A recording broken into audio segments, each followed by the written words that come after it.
me excluiu no elenco. Assim, hoje é uma coisa que não tô nem aí já, assim, mas na época era muito forte pra mim, assim. Quando eu entrava, era um silêncio. Aí eu saía da sala, todo mundo se divertia. A Sofia Valverde também, que fez estreou Poliana, e a gente ficava lá juntinhas, ela era minha melhor amiga. Fácil se fazer de coitada e não contar o que você fazia. E dar em cima de crush, de amiga nossa. Essa pessoa falou para uma outra integrante de Chiquititas: ai, de onde que é sua roupa? Aí a pessoa respondeu, ela: nossa, coisa de pobre. As minhas vêm dos Estados Unidos. Aí a menina chorou.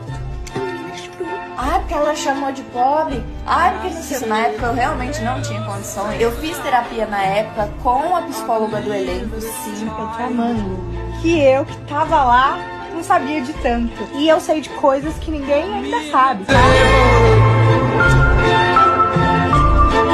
Walking side by side, me and the devil.